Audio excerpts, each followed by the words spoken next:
Welcome to the Orthocast. Today, our guest is my good friend, Michael. You can find him on Instagram. He's got a really cool music label. You can reach out to him on email at Keepers on the Faith. I'll have all the links in the description below. Just moved to the southern Indiana area, so if you're in that area and you want to help grow the Orthodox community, feel free to reach out to him on email, on Instagram. But thank you, Michael, so much for joining us today. I'm really glad that I could finally, do this interview with you so we could, talk about your story, because I think you have a really interesting path to Orthodoxy. My first question to you is, what was your upbringing like? Was religion taken very seriously? I know your dad was kind of Protestant. You kind of had a rebellious phase and, got into some degeneracy, but then eventually came back to God. So, yeah, thanks for joining us. Thanks for having me on, man. I'm kind of a podcast boy, so I'm very excited to do this episode. A long time viewer, Yeah. first time guest, but yeah, growing up, it was very kind of, I guess. No. I think it was like a more very traditional American family, the nuclear family. In terms of church, I always attended. I know when I was very young, my family attended a Baptist church. And then after that, we went to a house or a church called Warehouse Ministries. It was like very non-denominational, evangelical coffee shop, in the church there. Yeah. So it was, I felt even at a young age, and, I'm thankful that my parents kind of exposed me to Christianity, even in that form. But I felt like even at a young age, I would always just kind of draw. And I felt like it during service, I felt like it was like kind of spiritually hollow. Even at a young age, I thought it was kind of cheesy, for lack of better words. Yeah. So I was like constantly distracted. In my teenage years, I kind of stopped going. My family kind of fell away from the faith.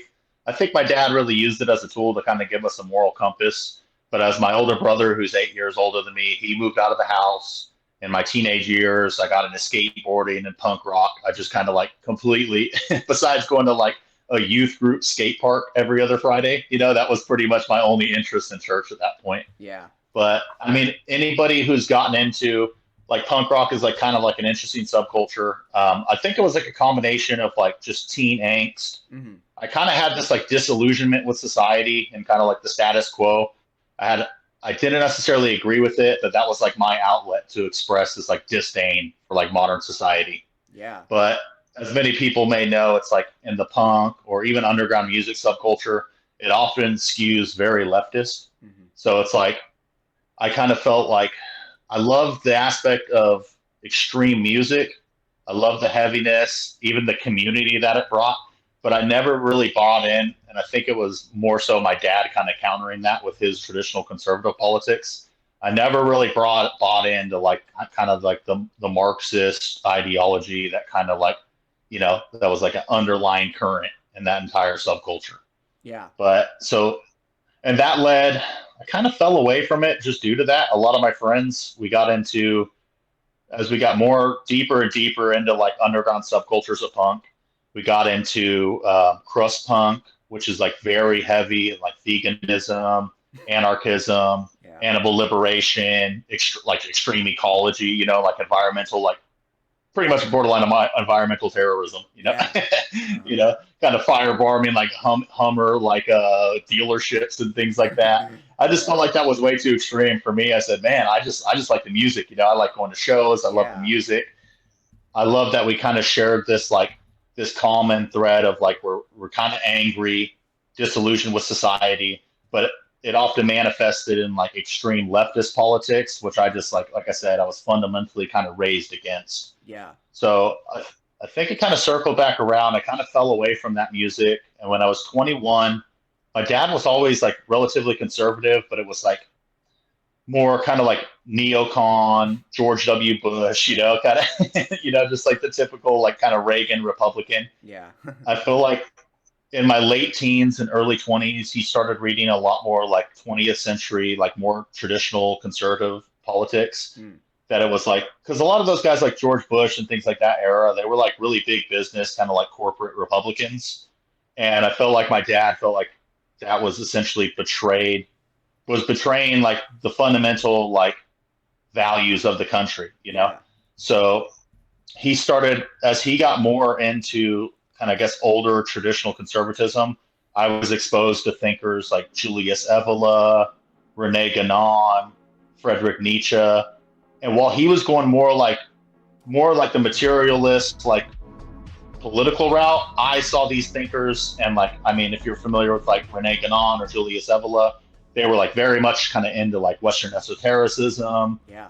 what they coined like perennialism, you know, that there are all these traditions, Hinduism, even Sufism, a lot of early European paganism, that essentially there was this like common like golden thread that ran throughout all these traditions that kind of bonded it. It really is like syncretism or like kind of like universalist religion, but it's kind of universalism, but just very elitist. That like in the sense that you need to be like initiated into like this essentially this like ancient tradition or these mystery schools, and that really just kickstarted a lot for me. Like I mentioned, like the non-denominational, more American evangelical Christianity, I just saw that more as like a community and a set of rules as opposed to like a spiritual practice or a regimen, I guess, you know. And that's what I was looking for. I was really drawn to like the esoteric traditions because it seemed very rigorous. I wasn't willing to do any of the work, but I thought it was kind of cool, you know. You know? Yeah. But I said, "Oh man, this is awesome." There's like this lineage back to ancient Egypt. There's these like um, these mystery schools, adepts and initiates, this esoteric knowledge that's like passed down through the ages. And from there, it introduced me to things like alchemy, a lot of things within like the Western esoteric tradition, Kabbalah, tarot, things of that nature, even like kind of some like Nordic paganism. I think my dad instilled within me like a really strong core of like Christianity, so I was like always kind of um, reluctant or kind of, for lack of better words, scared to really practice some of these things. Yeah. But I feel like it was just like a fascination or like a strong curiosity. But we'll kind of circle back around to it. But I realized all the aspects of the things I liked of these, like maybe like ceremonial magic or ritual, those were all just kind of inversions of like Christian ritual. I know we've talked about this in the past, but I just that wasn't even on my radar. I knew like I thought at that time I thought Catholicism had aspects of paganism, and all the cool stuff I liked from Catholicism was just pagan. That's what I thought, you know. Wow. Yeah. And I didn't even have Orthodoxy on my map at all. Yeah. So I think one of the most profound texts that really set me off on the spiritual path, when I was 21, I read the Bhagavad Gita, which is like a sacred text to Hindus. It's often kind of compared loosely to, it's a small excerpt from a very large epic called the Mahabharata. And it's often compared to, I guess, like Jesus's Sermon on the Mount, where it's like a very small, easy read. It's in like question answer format. It's essentially like a dialogue between like Krishna, who's the incarnation of the Supreme Godhead, and a prince, Arjuna, like on this battlefield. And they're asking like all these like existential questions. And it was really profound and kind of set me down this path. I'm definitely guilty, and I look back, I'm so guilty of like what I criticize like New Age crystal girls of doing, which is like cherry picking, you know, aspects of different traditions. Yeah. I totally did that. I didn't buy in wholesale to Hinduism, but I said, oh, you know, I love the Bhagavad Gita. Yeah. I like the aesthetic of Nordic paganism. I'm Northern European, but there's really not much there in terms of tradition. There's not much writing, so like I'm gonna look to like, you know, maybe early like middle age or medieval like magicians, you know what I mean? Like they had more like in-depth writings. So it was really just a hodgepodge of all these ancient traditions.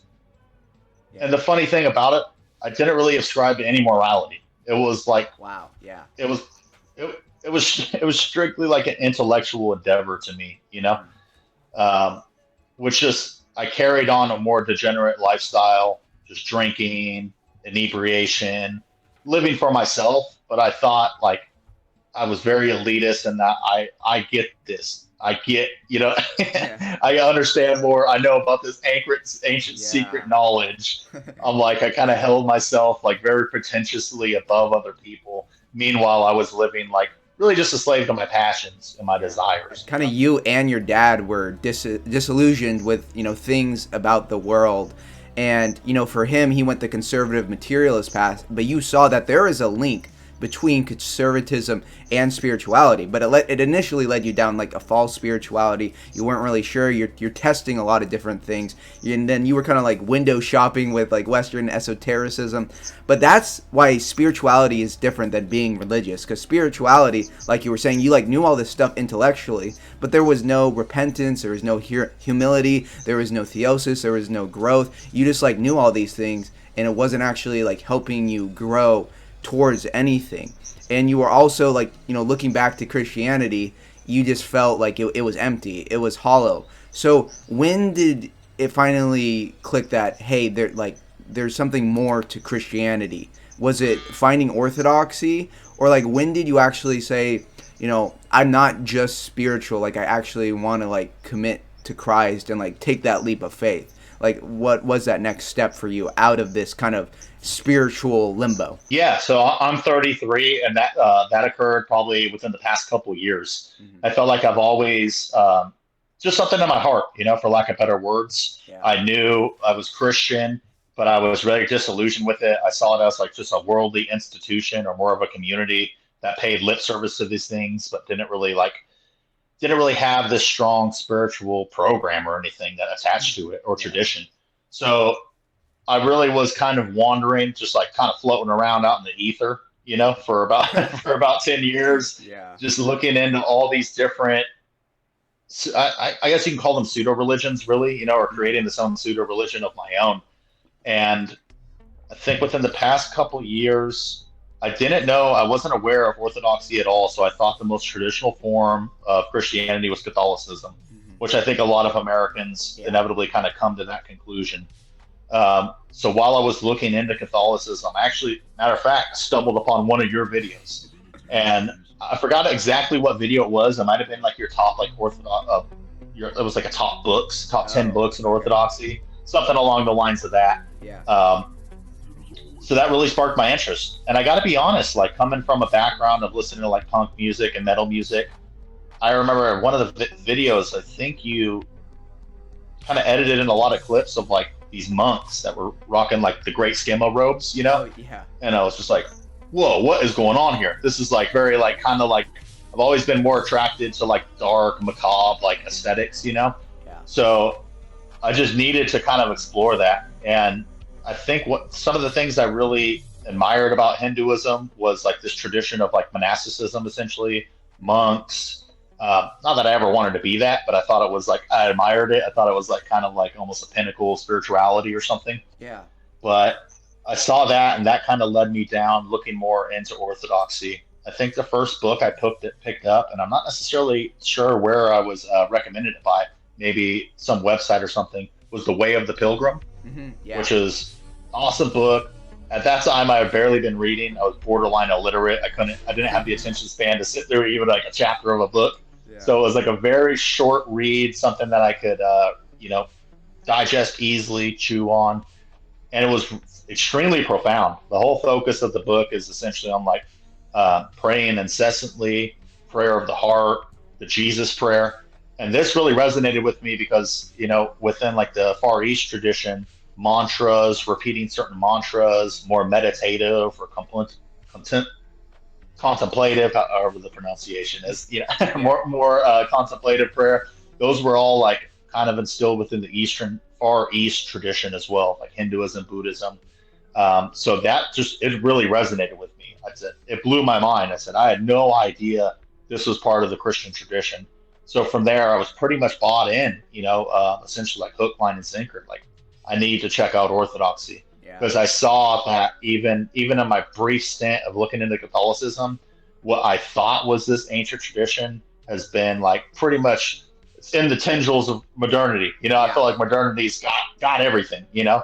So I said, this is what I'm looking for, like completely. Like it has the aspect of ritual, the aspect of asceticism, which I feel like in my early 20s, I got into going to the gym. In a weird way, I feel like that is kind of like a form of asceticism, Yeah. denying yourself for a higher goal. It wasn't necessarily spiritual, but it taught me these like kind of fundamental values of yes, you don't you can't you don't just be indulgent or decadent and following every whim and desire. Like true meaning and fulfillment comes from denying yourself and sacrificing towards a goal. So that's where I just put so much value on asceticism, and I saw that completely within that book and within just the rudimentary knowledge I had of orthodoxy. So that pretty much catapulted me down that path. Wow. Yeah, that was awesome. That was perfectly said. So, when you're reading all these books, and when did you finally decide, hey, I need to actually like go to liturgy and like check this out in person? Like, how long did it take, and how was it? Your first time Oh, there. it was probably a while. I got to be honest. From like when I thought, yeah, I want to get back into Christianity, there was like probably a couple month period where I was looking into Catholicism and switched over. So I'd say it was, I don't know necessarily the exact timeline, but it was maybe a matter of like 4 to 6 months before I ever even stepped foot in an Orthodox church. And that was really just due to bad habits of my past where I said, oh, I could be this lone practitioner or something. It's just like me in my room reading these like ancient texts or something. Yeah. I didn't, I, I got in the habit of this being like a, strictly an intellectual endeavor. Like, Yeah. I could pray alone. I don't need to join this community. At the time, I didn't realize like the body of Christ is something on earth and you need to attach yourself to it. This is like obviously just as important as your private prayer life or, denying oneself and this personal asceticism is connecting yourself to the community of a church Hmm. and being under a priest or spiritual father, the guidance of that. Because I know now, the doctrine of prelest, you could be so easily knocked off your course or deceived by your own self, spiritual powers, what have you, So it's demonic, demonic spiritual powers. I Yeah. feel like there's so much deception. So the necessity of being in the church, being under a good priest, somebody that can give you guidance Hmm. and kind of has that discernment is super important. So the first time I ever stepped into church, it's funny how it worked. I honestly, it was just based on proximity. It was right around the corner from my house, and it was actually the church you attend. Yeah. So that kind of blew my mind. I saw you're obviously an altar server. Saw you come out from behind the iconostas. I said, whoa, Yeah. that's Kyle. This is like pretty much the dude who brought me to Orthodoxy. This It blew my mind. I said, this isn't a coincidence. Yeah. And luckily the church I attended, it was a Serbian church. Um, it was exactly what I was looking for. I feel like they're one of the most traditional. Um, haven't really given into modernity, carried on the tradition. So that's exactly what I was looking for, and it was really just kind of happenstance. How I found it. Just went on Google. It was within a couple miles of my house, and it worked out great. It was a beautiful experience. The first liturgy, I didn't know what was going on at all because I was kind of really up until that point just focusing on like a lot of YouTube apologetics. That's what kind of swayed me over to the Orthodox position. Hmm. But I didn't really focus on like I guess the ritual, the liturgy. I didn't know anything about that, so I was kind of going in blind, and it was just a beautiful experience. Yeah.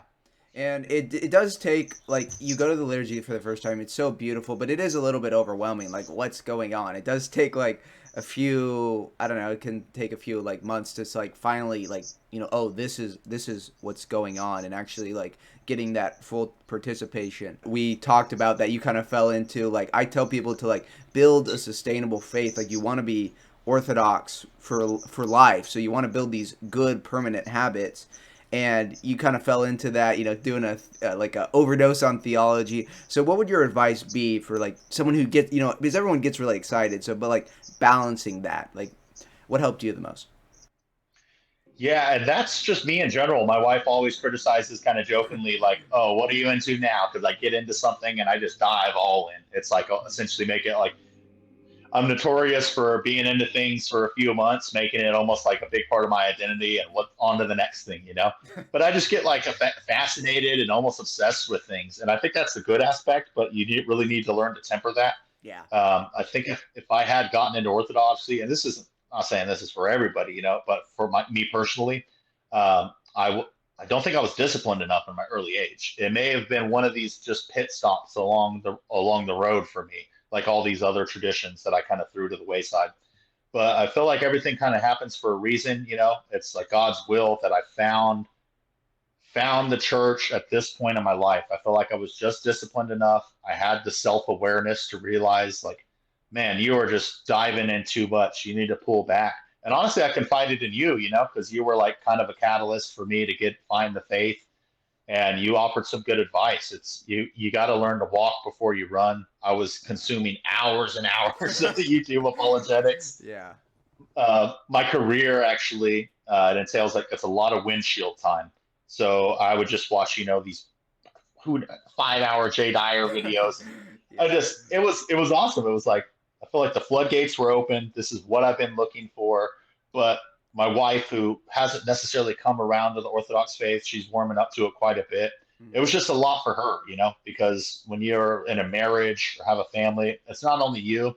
So I needed to learn. Okay, I need to find this balance. I need to maintain. Well, I know we're going to probably get into this later, but like the stations or my vocations in Yeah. life, and my newfound faith, I need to balance it, because that's the only way. With me balancing those, that's the only way it's going to be sustainable. I don't want it to cause turbulence or friction within my home life, because inevitably it would lead to me like resenting it, or or abandoning it. So I need it. It's like really is a balancing act, especially if you're so in the world and you find this. Not everybody's going to run off and join a monastery and become a monk, but it's like, oh, I found this like profound truth. This is what I Yeah. need to live for, but I need to like find a way how to filter this into my personal life. Yeah, it's all about that, balance and being patient. I know, what I want to talk about next is like you're so excited about this and you want to share it with the people around you. Like your dad's a Protestant, you want to like, share it with him, but there's a balance. You don't want to like turn people off because you are just so like you need to just be self-aware about your own excitement because it can like turn into something bad when you're like forcing it on the people around you, or your wife who's not Orthodox but is slowly becoming more open. A lot of people are in that situation. So what has your approach been? You actually shared a verse with me in Corinthians, which was like perfect explanation of like what to do, and like talking about the stations and being patient with like sharing the faith. Yeah, it was something I was talking to my dad about, and well, I spoke with you too, because when I was first getting into Eastern Orthodoxy, uh, I realized there's this big emphasis on monasticism. Mount Athos being like the spiritual center. We look to the monks, and Yeah. I thought, oh man, this is the pinnacle of spirituality. This is what we're all striving for? Yeah. But you even kind of like helped me say, no, we all have our vocations and calling in Exactly. life, Yeah. um, and they're all different and like bring their own value. I don't think there's necessarily like this hierarchy. It's just all different callings. Yeah. And it was interesting. I forgot the exact verse, but it was in Corinthians. It was essentially saying, when like maintain your station or vocation in life when you were called. Just because you're called, you don't need to essentially abandon your family. It's carry on and adapt that into your station in life, like when you were called to the faith. Yeah. So that was the biggest thing. And it was interesting too. Was there was and that I think it was within that same chapter, it was talking about even if your spouse is an unbeliever, they're essentially consecrated through you. So it's not something I want to say, oh, my wife or if you're a woman getting into this and your husband hasn't bought in, it's going to be a long process. Don't go and think, oh, I got to leave my spouse or Yeah. abandon my family. Or not that anybody's thinking that, but these are like a weird, like almost internal crises you think about. Because when you say, okay, this is the means of salvation. I love these people. I want them to be a part of this as well. But it's a fine line of pushing it on them too hard and causing tension within the relationship. But it's not a race. You have to be patient. Mhm. In this culture, I feel like instant gratification is like kind of king. Exactly. So Yeah. it takes many years. I mean, one of our priests at the old church, his wife, he wasn't Orthodox, and his wife told me it took him about, I think, 10 to 12 years to even come Yeah. around to Orthodoxy. Uh-huh. Now he's a priest. So Yeah, it exactly. And she just prayed for him every day and, just trusting in God, being that good Orthodox example, and eventually, I think things will fall into place. Um, but the next thing I wanted to talk about is I think, all of us struggle with living in the world, but not letting the world overcome us, like being strong Orthodox Christians, being very religious, but living in this very, secular society. And there's like a tendency to try and, like, distance ourselves so much from the world, like only listen to Orthodox chants and no secular music. But we shouldn't do that, because then we're taking the holy music and we're making it something like normal. We need a balance. We just need good secular music, and we need the Orthodox chants. So, and this is actually relevant to you, since you work together with this music label. So how has it been, like, being super religious but also like being in the world, because it's like a balancing act that we all go through. It really is, and like honestly, within like the realm that we're in, we put out a lot of metal and hardcore. It's not an explicitly like Orthodox Christian label. A couple of my good friends that I run the label with, they're rather secular.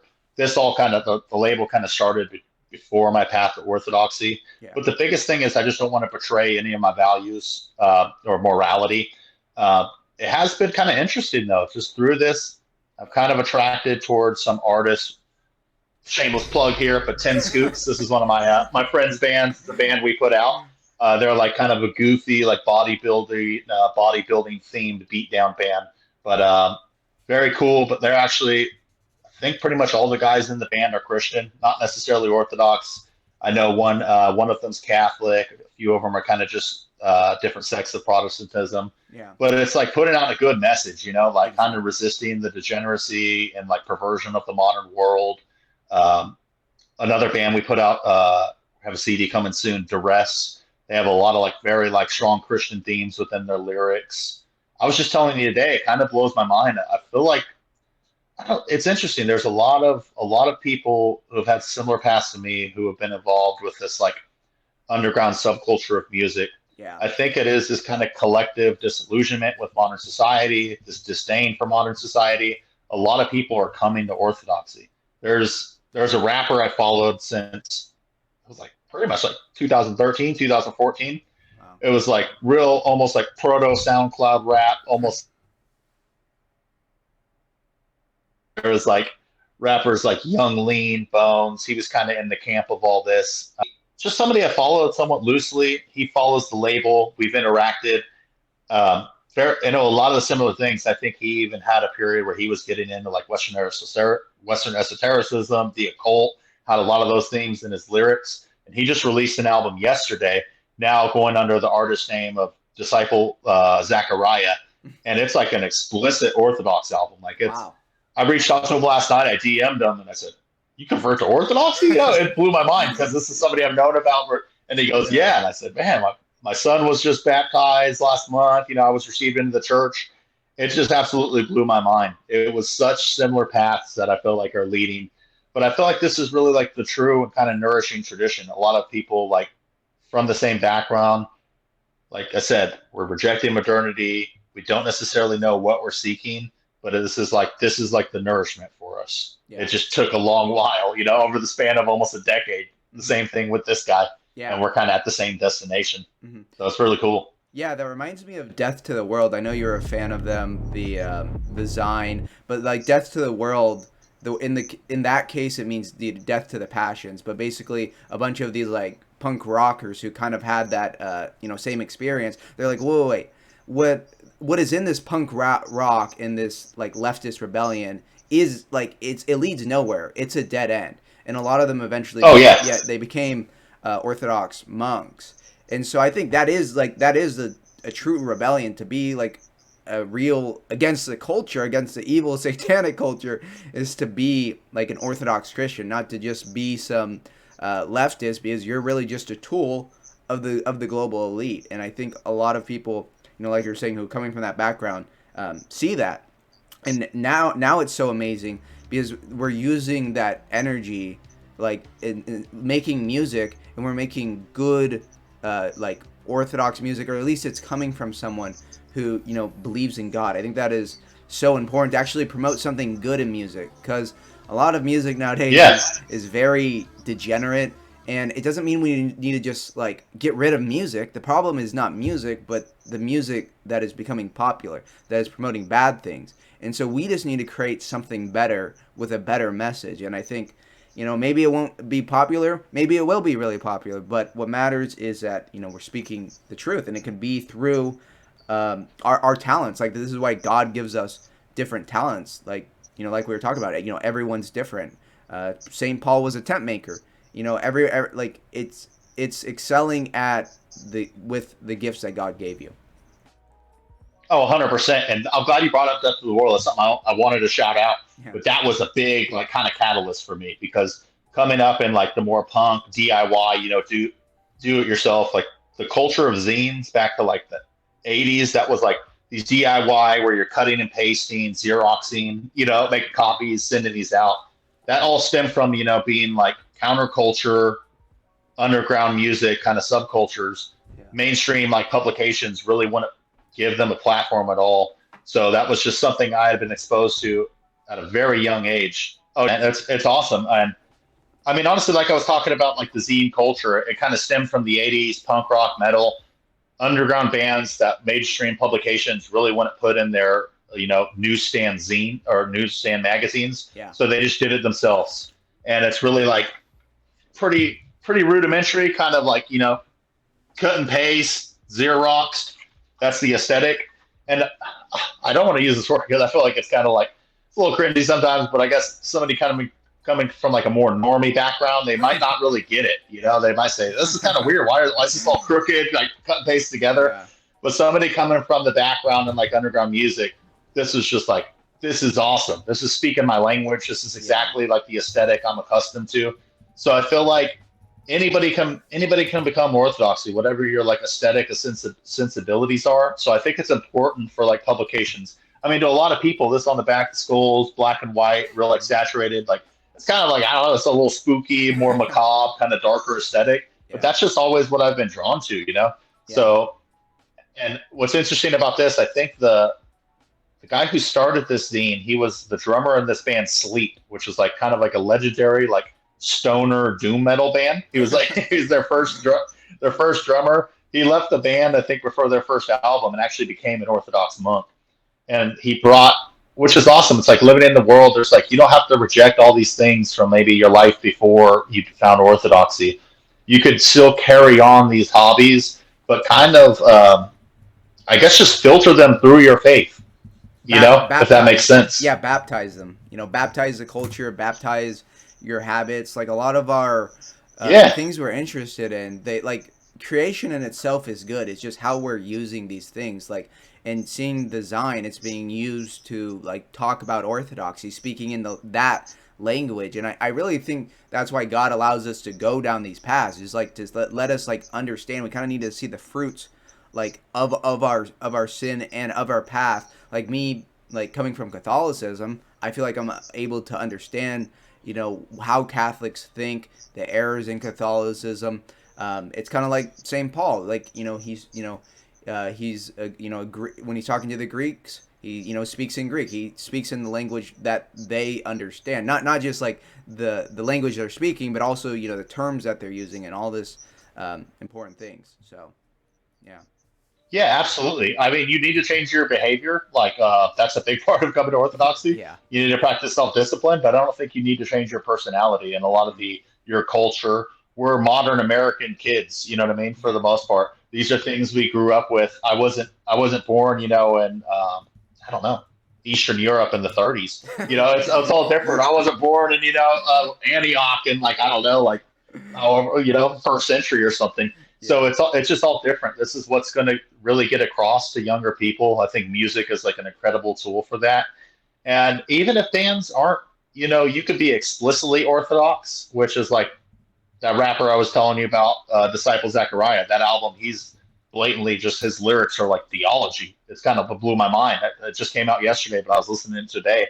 Or you could be more implicitly, where you're not necessarily, your lyrical themes aren't theology, but it's this is the foundations of Christian morality. You can portray a message that's completely in line with Orthodoxy, with maybe out without being explicitly Orthodox. If that Yeah. makes sense. Yeah, and I think you said something really good. Like, you don't have to get rid of your personality. Like, your personality is something good, but I think orthodoxy helps you become the best version of yourself, because a lot of people, they associate who they are with their behaviors, but your identity is so much more than that. And I think orthodoxy brings out the best in people, like death to the passions, death to the things that are weighing you down, death to being sad, death to being resentful, like learning to forgive, learning to have a positive attitude, and becoming more saintly. That's what God wants, is like to us become the saint version of ourselves. Oh, 100%. The fact that you're into music isn't necessarily anything like inherently sinful. It's just like if all you obsess over is record collecting and you let all the other aspects of your life fall to kind of, the wayside and causes a lot of turmoil in your life, yeah, then it's a bad thing. But if you could, I feel like just in society, like oftentimes they're taking the common theme is taking sacred things and making it profane, where we could take the profane and make it sacred. You know what I mean? Through, Yeah, I guess, like you say, like essentially baptizing it, trying to like sanctify it, like make these things holy, and kind of take it back, I guess, for lack of yeah, better words. A lot of these really cool subcultures have fallen into like just leftist influence, extreme materialism, just atheistic like secularism. Like a lot of the stuff is really cool, and I feel like yeah. we could, in a way, for lack of better words, just take it back. I think Exactly. that's That's what we need to yeah. do. We need to take back the culture by just focusing on ourselves, focusing on fostering a really good culture at our churches, which I think the Orthodox Church is doing an amazing job of. Like, a lack of community is such a big problem in America, and like when you go to an Orthodox church and they have uh like lunch after, the coffee hour, like we're really forming a sense of community if you start a thing like a book club. And at your church. But like the Orthodox people that I meet, it's just instantly. It's like we all like get along. We're all on the same page, which is amazing. I think that's what we need to keep focusing on. Is kind of like Oh yeah. creating this like kind of like parallel society, like just focusing on ourselves. Like, yes, we live in the world, but and we're putting God first. We're just creating something really attractive by putting God first. 100%. And obviously, like it's got something special with American converts too. Yeah. Around our age, I feel like we've all been exposed to a lot of the same pop culture, things like that, so we can really relate. But even with Cradle Orthodox, it's like ultimately we have the same fundamental values and virtues. I think that's the most important. Yeah. But it's also cool when like beyond like okay, we have these fundamental values and virtues and morality. When you could share common interests within the culture, that's Yeah. awesome too. And that's what's great about like things like Death of the World or these like YouTube communities you see. I see a lot of people kind of like criticizing YouTube communities within Orthodoxy. I'm like, man, this is great. It brings a lot of people together who like really they're not limited by your geographic location. You could. It's not like you're only exposed to people at your church. You still go to church and be a member of that, but you could be a member of this like greater online community where you share a lot more of these more niche interests, things like that. So I Yeah. feel like that's super important as well. Definitely, because orthodoxy is a worldwide thing. It's across the entire uh, earth. Like, I've talked to so many people who lived in India, in a Middle Eastern country, like all over the world. Like, it is really in Latin America, in South America. Like, so many people are being drawn to it, and it's cool to have our local church, but then also the bigger like global community. It really feels like this big family that I'm glad to be a part of. But another thing that you said, with like people being obsessive about certain things, but I think that's what's good about orthodoxy, is that unlike like Islam is like, oh, you can't have alcohol, alcohol is haram. Oh, you can't have music, music is haram. And then like Origen, who was a heretic, he castrated himself because like that way he would stop sinning. But like that approach is wrong. Like the problem is not alcohol. The problem isn't music. The problem isn't um, these desires. It's having them in the right place and learning to moderate yourself, because even Jesus drank wine. He turned water into wine. So these are things aren't inherently bad. But yeah. Yeah, I think exactly. You're like you don't really want to be like a man of extremes. I feel Yeah. like Um, I feel like, if lust is something you struggle with and you castrate yourself, that's almost just as like extreme as like Exactly. living a life of lust. It's like, no, learn to control it. That's all the process. Yeah. The whole process is learning to overcome, not just this quick way. Okay. Um, and not to say it's like, hey, if you struggle with alcohol or something, you want to distance yourself from it, that's fine. But for me, it's like something I've struggled with in the past, but I've learned now that I could still enjoy it. Wine makes happy the heart of men. I believe maybe that was like the quote from the Psalms, but it's Yeah. like I use it.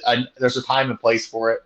I feel like I've become a lot more disciplined. I don't need to completely rid it from my life. That's a personal choice for everybody, but I don't think it's something like inherently sinful or degenerate. Yeah. It's just a matter of control. Anything can turn into something bad or detrimental for you if you become overly obsessed and go to these extremes with it. Yeah. So one of my next questions is you recently became a father, and so that is a big Oh yeah. shift. That's a big shift in people, like to actually like have a child. So how has that been? How has that changed you? How has that changed your approach for the world? He's been baptized, which is amazing. But yeah, how has it been Yeah. becoming a father? Oh, it's been absolutely wild, bro, to be honest. Selflessness is something I always like recognized as like a high virtuous value, and I kind of always paid it lip service. All the experience, like pretty much what I was saying is I always understood intellectually like that selflessness is a high virtue, Mhm. like sacrificial love. But I feel like I'm experiencing it really for the first time. I always paid it lip service before, like, oh, you got to be selfless, you got to be selfless. But I realized I was really living for myself. And once I got married, that was like a vocation that caused me to be more selfless. And now a father, that's a vocation I've taken on now that's completely causes you to be selfless. I always joke, me and Jay to joke, it's like it's Callum's world. We're just living in it. It's like we're on his time. Yeah. Like whatever I want to do, if I'm like, hey, I want to sit down and read this book, and he's losing his mind, I'm holding him. It's like I'll read later. It's interesting. I feel like these stations in life or vocations in life just inherently can cause you to become more self-denying or more selfless. It's interesting. So that's why I encourage everybody. It's one thing to do it on your own. Like I said, I paid it lip service. I kind of like grasp these concepts intellectually, but until I've actually became a father, now I'm like, wow, this is selflessness. Yeah. What I thought was selfless before, no, I was kind of living for myself. But it's an incredible thing. And now it's like honestly, in terms of my faith, I want to be a really good example. I want to like set him on a righteous path. Um, really just learn from a lot of my mistakes. I think that's like something cliche, like every parent says, but it really just rings true. Um, Yeah. yeah, I just want to, as much as I can, like I said, I've already had him baptized. I want to expose them. I'll try to hold them when I'm saying my morning and evening prayers, just to kind of expose. He's like a couple months old, but still, it's something as he grows up, he'll remember and see this, and hopefully he'll, see my like devoutness or piety. And man, this is something really important to like my father, who I respect. There might be something to this.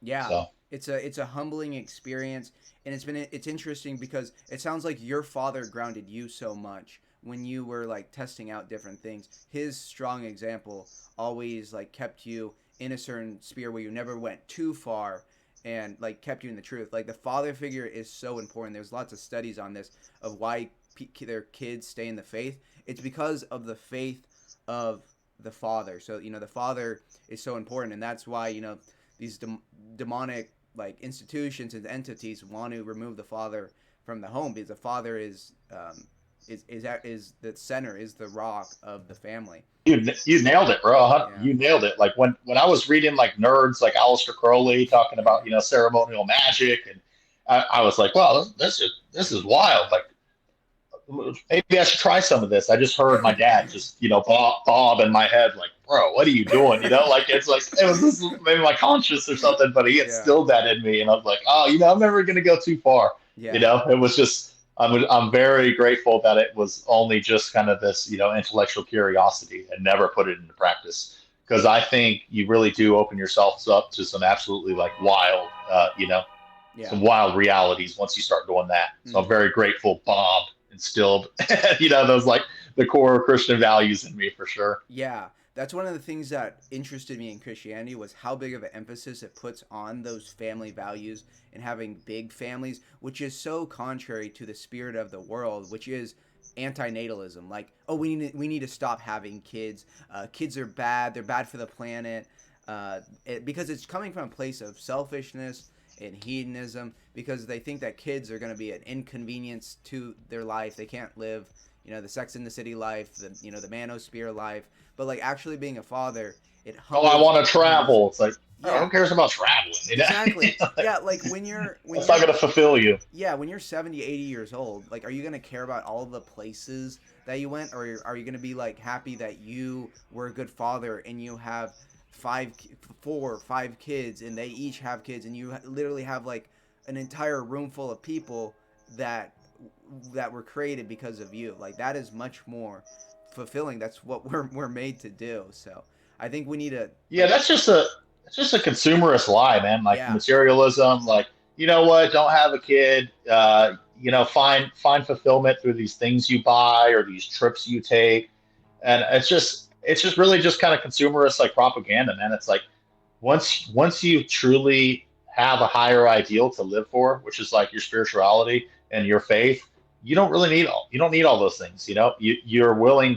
You're way more willing to sacrifice and have a family so you could spread this throughout the world, really. You know what I mean? Yeah. So Because like actually being a satisfied person is different than just having these like hedonistic pleasurable experiences, because like the pleasure, it will never be enough. It's like all these addictive things, like we get that hit, but we just want like a bigger hit. Like it could be drugs, it can be music, it could be like sex, it could be travel. We can make an idol out of anything.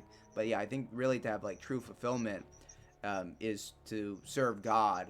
And like, and I think of the saints who were willing to like die for their faith, and the reason they were willing to do that is because they, having communion with God is like the highest form of like being a human. Like that's what we're all created in. That's why, we were created in the image of God, and like restoring that likeness is, um, what we were meant for.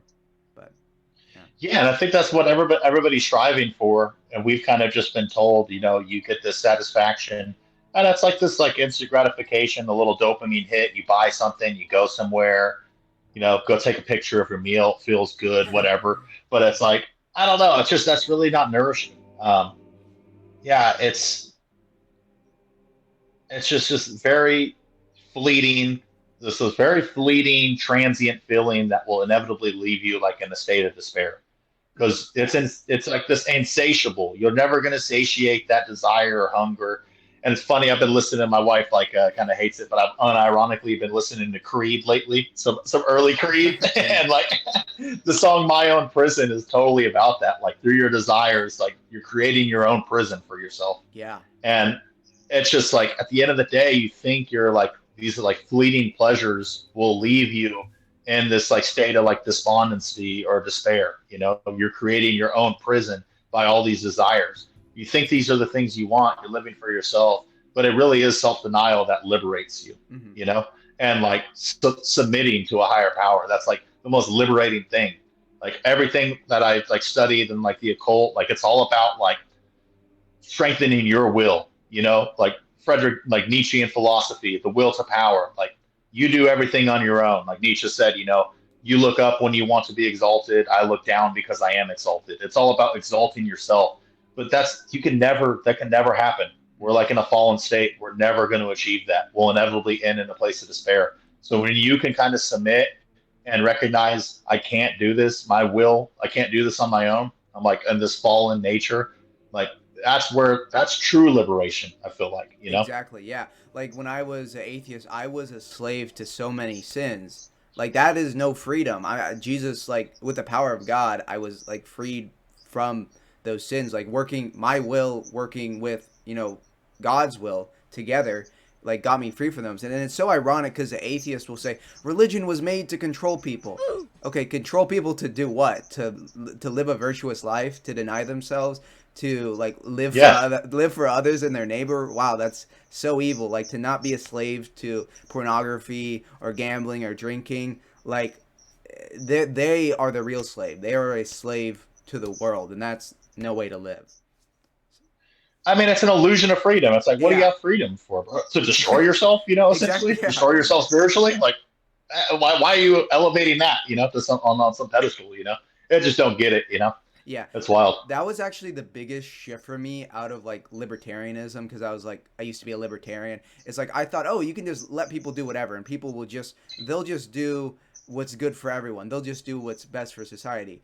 But a lot of people, like, having radical self determinism is not like true freedom, because you end up like being a slave to things, like having no like moral standards around sex, no moral standards around drugs or any of these things. That is no freedom. So that, you're right, that's totally an illusion from the devil. I mean, the devil is a deceiver. He comes as an angel of light. Like freedom, all these things sound nice, but what they actually mean, and actually Christian freedom is what we should thrive for. But my last question is, there's a lot more Yeah, stuff we could talk about, so maybe we could do a part two. I'm excited to see your channel. So what do you plan to do on that channel, and what are your like general plans for the future? Yeah. yeah. As I mentioned, I'm kind of like, I'm not the brightest kid. Like when I got back into Orthodoxy, I was borderline illiterate. Couldn't even sit down and read a book. But I've like trained myself. I've been reading a lot more. I just really want to find my lane. I want to start making videos. I don't think I'm not well educated enough by any means to be a theologian or an apologist, and there's a lot of great people filling that niche in YouTube. So Yeah. if I can be kind of a catalyst or like a bridge to Hmm. some of these more like comprehensive theological channels, I'd be super happy with that. If I could show people who are kind of living in the world who are unhappy with where they're at, especially maybe with a similar background to me, coming up in music or these like kind of fringe subcultures, like you don't have to take this path of like just decadent leftism, materialism. There's something beyond that. So if I could share like I guess my path to orthodoxy, and that will like lead some other people to inquiring, you know, um, being a catechumen, like that would be awesome for me. That would be super fulfilling. Just bringing more people to the church, essentially. Yeah. No, I'm really excited to see that. I'll definitely help you grow. Excited to see your first videos, but I think we will end it here. Thank you so much for Yes. joining us. Yeah. God bless. Thanks, Cal.